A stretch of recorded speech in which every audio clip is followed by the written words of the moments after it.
Guys, आप लोग कैसे हैं और आप लोगों की पढ़ाई कैसी चल रही है। आज चलिए, अपन लोग कल फर्स्ट पार्ट कंप्लीट कर लिए थे, आज इसका सेकंड पार्ट करते हैं। आज का क्वेश्चन आंसर क्या है। और आपके लिए एक क्वेश्चन भी होगा कि C2H6 जो है आप तो उसमें कितनी सहसंयोजक बंध बनते हैं, और ये आप लोगों को कमेंट बॉक्स में कमेंट करना है।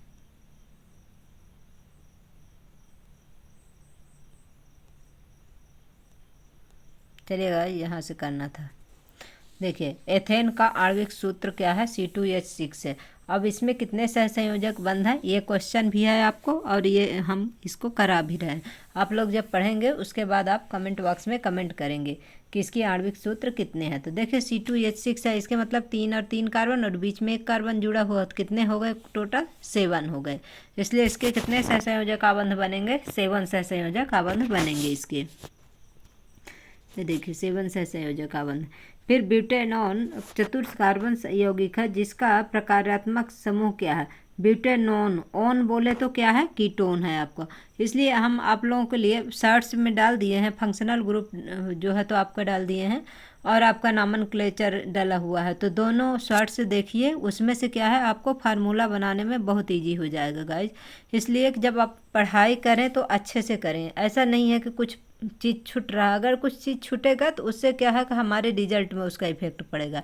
इसलिए गाइस, ज़रूरी है कि हम अपन कुछ भी ना छोड़ें, जो हमारे चैप्टर में है, जो भी चैप्टर पढ़ें उसको एक क्रम से, एक अच्छे से पढ़ें कि हाँ सॉरी गाइस, कि हमें ये चीज़ आ रहा है। ये क्या हो गया आपका, कीटोन। ब्यूटेनॉन यानी ओन यानी कीटोन। खाना बनाते समय यदि बर्तन की तली बाहर से काली हो रही है तो इसका मतलब क्या है, इसका मतलब ये है कि ईंधन पूरी तरह से नहीं जल रहा है, क्योंकि जब उसको ऑक्सीजन पर्याप्त मात्रा मिलती है तब क्या होता है, ईंधन अच्छी नीली ज्वाला के साथ जलती है। अगर उसे पर्याप्त वो नहीं मिलती ऑक्सीजन, तो वो कार्बन छोड़ने लगता है, जिसके वजह से क्या होता है, जो बर्तन होता है अपना वो क्या हो जाता है, काला पड़ने लगता है। इसके मतलब यही है कि ईंधन जो है तो पूरी तरह से नहीं दहन नहीं हो रहा उसका। CH3Cl में आबंध निर्माण का उपयोग कर सहसंयोजक आबंध की प्रकृति समझाइए। CH3Cl में 3 एकल बंध कार्बन व हाइड्रोजन परमाणुओं के बीच जुड़े होते हैं और एकल बंध कार्बन व क्लोरीन के बीच होता है। यानी कि CH3 और Cl मतलब कार्बन के साथ 3 हाइड्रोजन जुड़ जाएंगे और एक इधर कार्बन के साथ क्या जुड़ जाएगा, Cl जुड़ जाएगा। तो क्या हो जाएगा, कार्बन व क्लोरीन के बीच होता है। इस तरह कार्बन का अष्टक पूर्ण हो जाता है तथा प्रत्येक हाइड्रोजन के बाहरी कक्षा में भी 2 इलेक्ट्रॉन हो जाते हैं तथा क्लोरीन का भी अष्टक पूर्ण हो जाता है। अतः इलेक्ट्रॉनों की साझेदारी द्वारा सहसंयोजक आबंध बनता है। ये देखिए, इसमें क्या है, जैसे CH3 है, हाइड्रोजन है, और कार्बन के कितने कितने वो हैं आपके इलेक्ट्रॉन, 4 हैं। हाइड्रोजन कितने हैं, 3 हैं। हाइड्रोजन के कितने इलेक्ट्रॉन हैं, 3 हैं। क्लोरीन के बाह्यतम कक्ष में कितने इलेक्ट्रॉन होते हैं, 7 होते हैं। क्लोरीन को भी कितने चाहिए, 8 चाहिए। सबको अपना क्या करना, अष्टक कंप्लीट करना। अष्टक कंप्लीट करने के लिए क्या करेंगे, ये आपस में साझेदारी करेंगे, जिससे सभी का अष्टक कंप्लीट हो जाएगा। कार्बन का भी हो जाएगा और क्लोरीन का भी हो जाएगा, और हाइड्रोजन का भी CH2 मतलब 2 चाहिए तो हाइड्रोजन का भी हो जाएगा। इस प्रकार से इन सब का क्या हो जाएगा, आपस में अष्टक कंप्लीट हो जाएंगे। इलेक्ट्रॉन बिंदु संरचना बनाइए। अब देखिए, एथेनोइक अम्ल, फिर आपका हाइड्रोजन सल्फेट, प्रोपेनोन है, और इधर फ्लोरीन है। अब एथेनोइक एसिड का देखिए क्या है, CH3COOH। गाइज, इसको आप नोटबुक लेके अपने नोटबुक में इसके जो है तो फार्मूला ज़रूर लिख लीजिएगा। जैसे एथेनोइक अम्ल का फार्मूला का क्या है, CH3COOH है। अब देखिए, जब इसका बिंदु संरचना बनाएंगे तो किस प्रकार से बनेगा, CH3 है, मतलब इसमें क्या है आपका CH3COOH। तो आपका ये कितने हो गए, ऑक्सीजन कितने हैं, 2 हैं। हाइड्रोजन कितना है, 3 1 4 है। और कार्बन कितना है, 1 है आपका एथेनोइक। तो इसमें तो आप देखिए, 1 2 2 कार्बन हो गए आपके, और कितने हो गए ये हाइड्रोजन कितने हैं, 3 1 4 है आपका। तो देखिए, 4 इसमें से क्या है, हाइड्रोजन है। और इसमें क्या है आपका COOH यानी कार्बोक्सिलिक एसिड। एथेनोइक, ओइक बोले तो कार्बोक्सिलिक एसिड।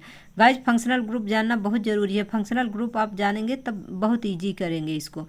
फिर देखिए जैसे 2 कार्बन है, इनको भी अपना अष्टक कंप्लीट करना है, और ऑक्सीजन भी कार्बन के साथ जुड़ा, क्योंकि ऑक्सीजन के भी बाह्यतम कोश में 6 इलेक्ट्रॉन होते हैं और उसे 2 इलेक्ट्रॉन चाहिए, क्योंकि अपना उसे भी अष्टक कंप्लीट करना है।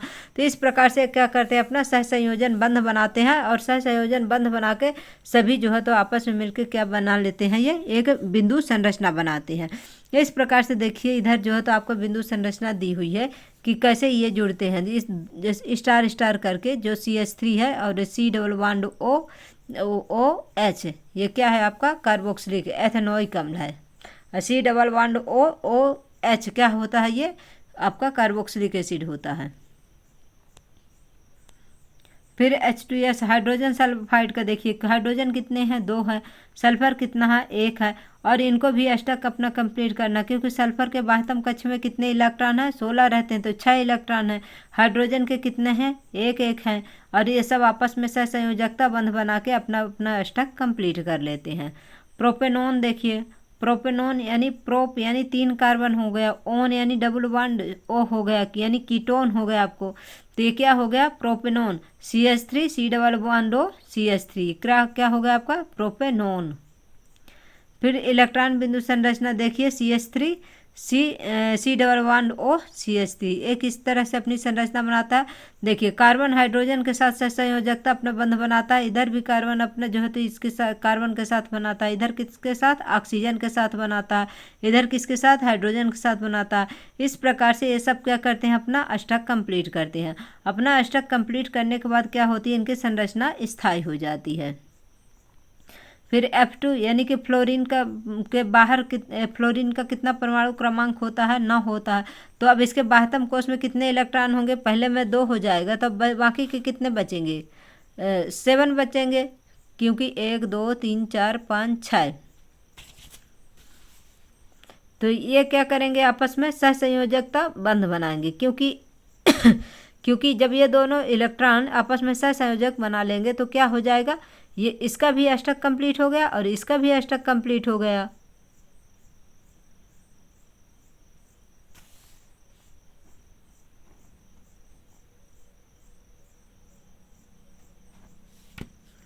फिर इसके बाद नेक्स्ट क्वेश्चन देखिए, समजातीय श्रेणी क्या है, उदाहरण के साथ समझाइए। कार्बनिक यौगिकों की ऐसी श्रेणी जिसकी संरचना तथा रासायनिक गुणों में समानता हो तथा किन्हीं 2 लगातार यौगिक के बीच CH2 इकाई और आणविक द्रव्यमान का 14 यूनिट का अंतर हो तो समजातीय श्रेणी कहलाता है। समजातीय श्रेणी को एक खास सामान्य सूत्र द्वारा व्यक्त किया जाता है।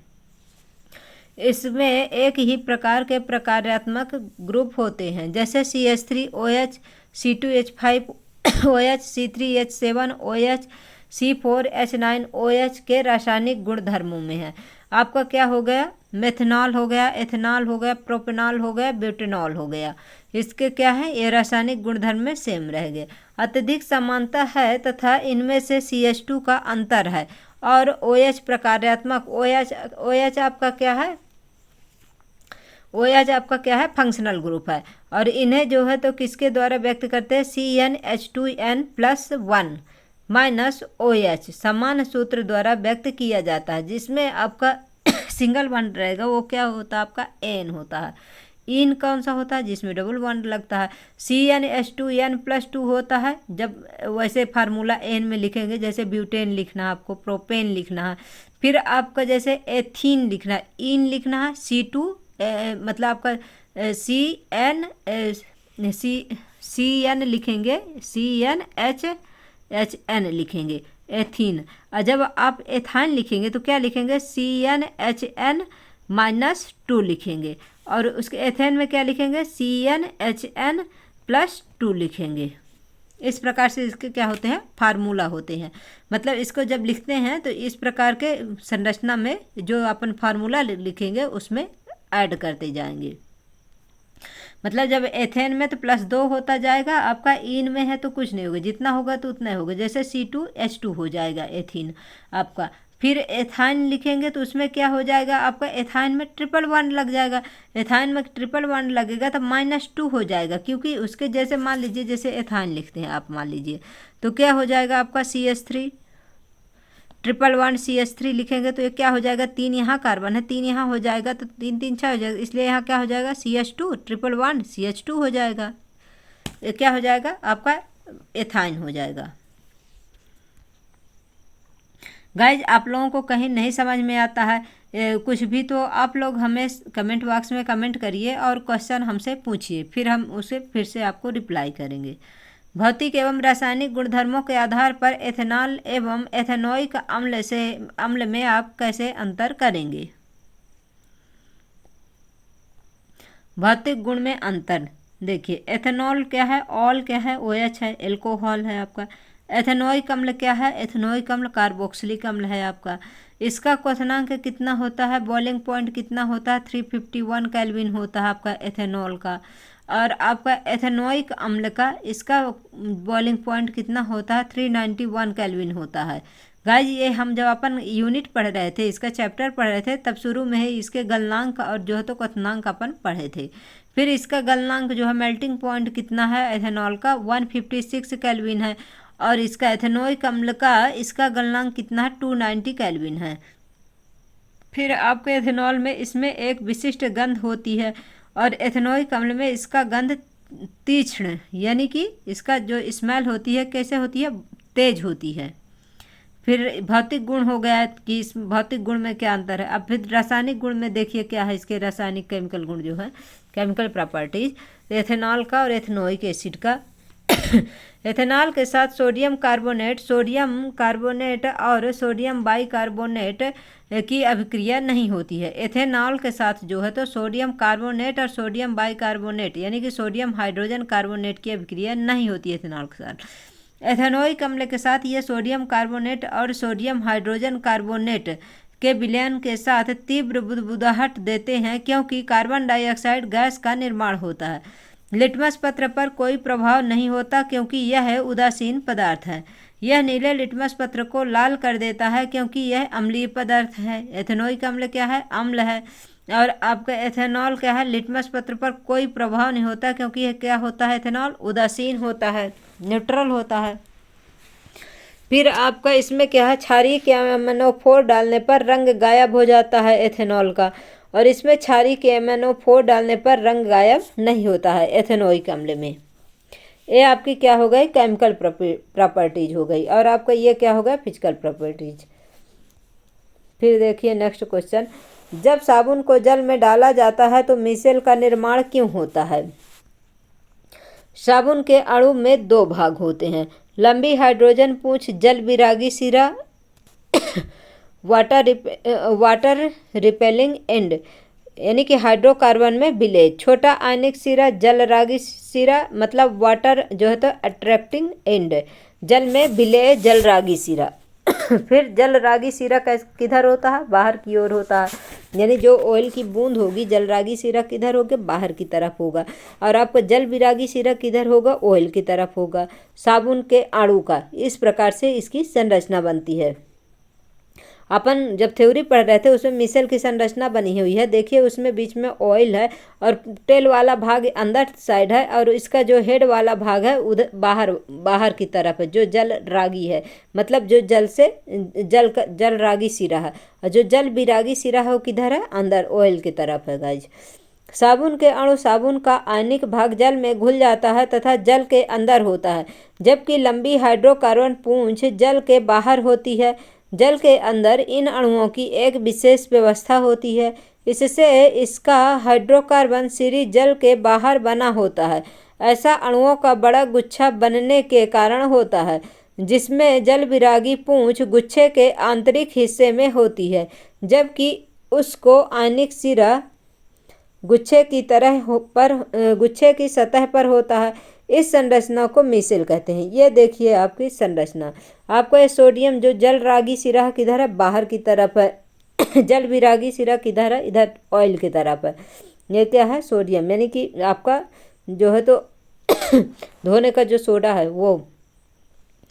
फिर इसके बाद जल रागी सिरा, ये ध्यान में रखिएगा जल रागी और जल विरागी सिरा किस तरफ होता है, क्योंकि 1 नंबर के क्वेश्चन में आपसे ये पूछ सकता है कि जल रागी सिरा जो तेल के अणु है उसके बाहर की तरफ होता है कि अंदर की तरफ? तो जल रागी शिरा तेल के अणु के बाहर की तरफ होता है, और जो जल विरागी है वो तेल की तरफ होता है।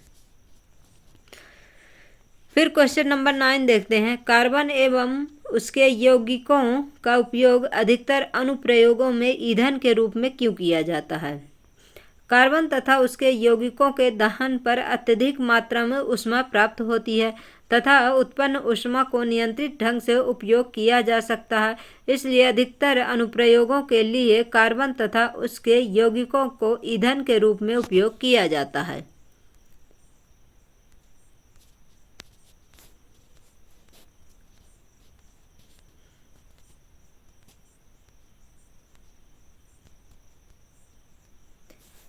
अब क्वेश्चन नंबर 10 देखिएगा।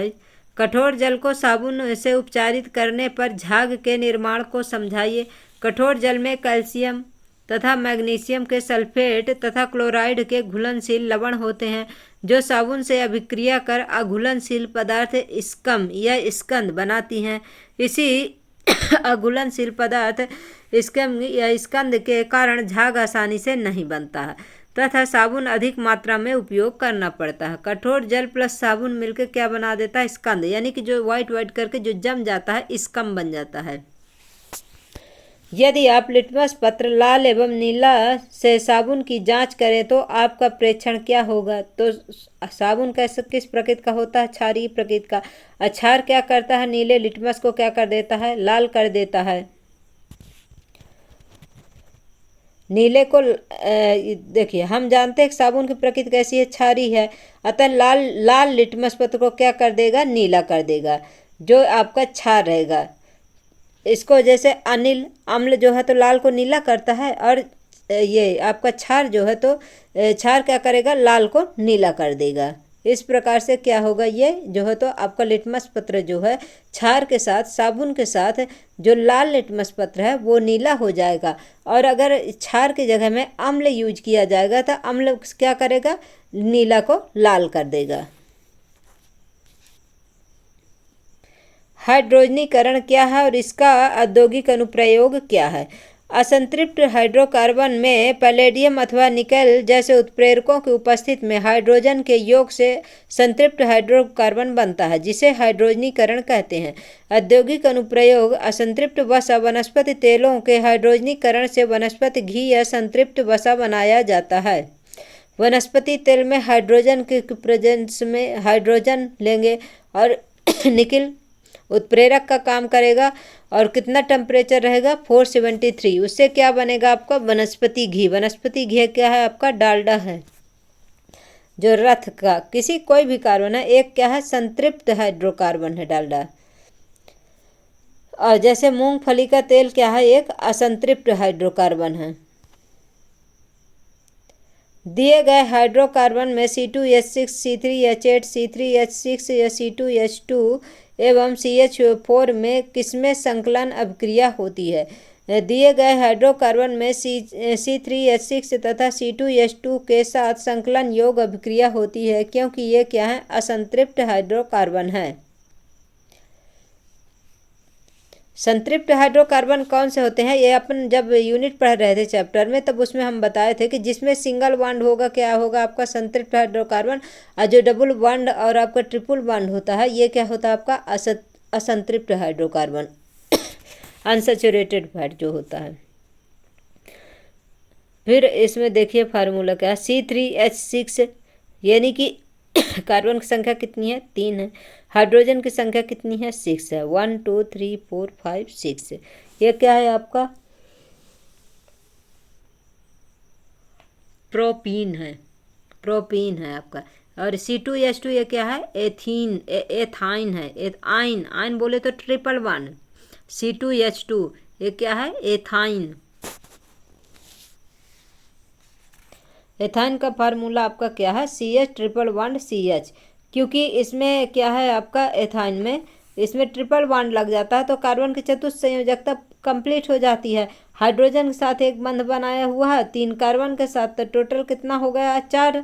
इस प्रकार से इसका क्या हो जाएगा? C2H2 यानी एथाइन का आपका जो हो जाएगा तो C2H2 हो जाएगा HC ट्रिपल बॉन्ड जो है तो CH है। इस प्रकार से इसका क्या हो गया, आयन हो गया, मतलब एथाइन हो गया। मक्खन एवं खाना बनाने वाले तेल के बीच रासायनिक अंतर समझने के लिए एक परीक्षण बताइए। मक्खन एक संतृप्त हाइड्रोकार्बन है, जबकि खाना बनाने वाला तेल क्या है, असंतृप्त हाइड्रोकार्बन है।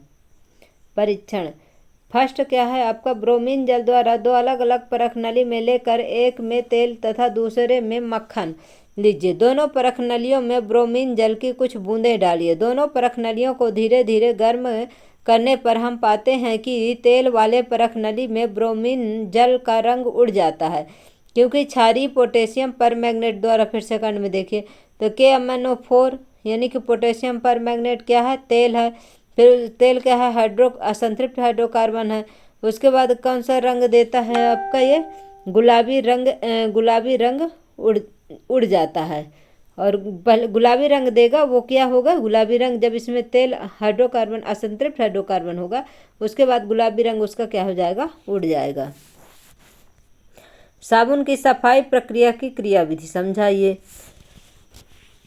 साबुन के अणु लंबी श्रृंखला वाले वसीय अम्लों के सोडियम लवण होते हैं, जिसमें दो भाग होते हैं, लंबी हाइड्रोकार्बन पूंछ तथा छोटी आयनिक सिरा। उदाहरण के लिए C15H31COO, फिर C17H33COO आदि। ये क्या है, साबुन की जो है तो श्रृंखला है। इसे हम निम्न प्रकार से दर्शाते हैं। देखिए जो ये लंबी पूंछ वाली है तो किस तरह से, इधर है आयनिक सिरा के, इधर है आपका सोडियम के पास है C+O यानी सोडियम। फिर जल विरागी अणु है, जल रागी सिरा है आपका, जल विरागी सिरा और जल रागी सिरा। जल रागी सिरा इधर बाहर की ओर, मतलब इसका जो टेल है, जल विरागी आपका ये जो है टेल नहीं, इसका हेड है, और जल विरागी किधर है इधर जिसका इसका टेल। जब पानी में साबुन घोला जाता है तब जलरागी सिरा जल में घुलनशील तथा जल विरागी सिरा जल में अघुलनशील, परंतु तैलीय मैल, वसा इत्यादि में घुलनशील होते हैं। किसी कपड़े या वस्तु पर साबुन के अणु इस प्रकार व्यवस्थित हो जाते हैं कि इनका आयनिक सिरा जल के अंदर तथा हाइड्रोकार्बन पूंछ जल के बाहर होती है।